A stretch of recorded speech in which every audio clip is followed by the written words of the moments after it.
الحق يا جدع، اتكلم يا جدع، اتكلمي يا أستاذة، اتكلم يا أستاذ. انجدونا يا ناس، دول غلوا رغيف العيش من 5 قروش ل20 قرش. قولوا لنا طيب ميعاد يا جماعة واحنا كلنا نتجمع وننزل. قولوا لنا نعمل ايه واحنا نعمله. انجدونا، الحقونا. انتوا لساننا وانتوا اللي بتتكلموا عننا. الناس هنا خايفة تتمسك، والناس هنا مش عارف ايه، والناس هنا معرضة للاعتقال.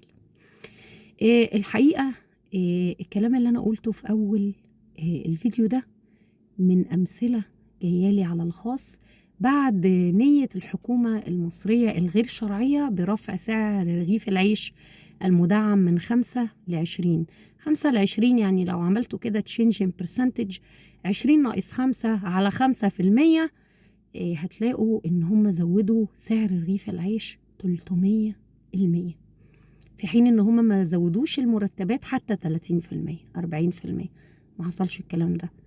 الناس بقى اللي زي حضراتكم كده، اللي بيسألوا، اللي زيي انا اللي عايشة بره مصر بقالها سنين طويلة، وغيري وغيري وغيري اللي هم بيتكلموا ونالهم من الظلم ما نالهم، لان هم بيتكلموا علشان انتوا تعيشوا في حرية وتعيشوا في نظافة وتعيشوا في كرامة وتعيشوا زي باقي العالم في كل الدول ما هي عايشة.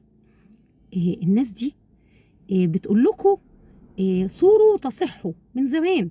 في مننا كتير رسم لكم خطط وحدد لكم مواعيد، لكن انتوا ما سمعتوش الكلام وتجاهلتونا، ودلوقتي جايين بتقولوا نعمل ايه ونجدونا. وحتى وصلت للقمة عيش الغلبان اللي كان بيقول انا اجيب ب2-3 جنيه عيش واقضي بيهم اليوم، وهو اي حشو بطن وانتهينا.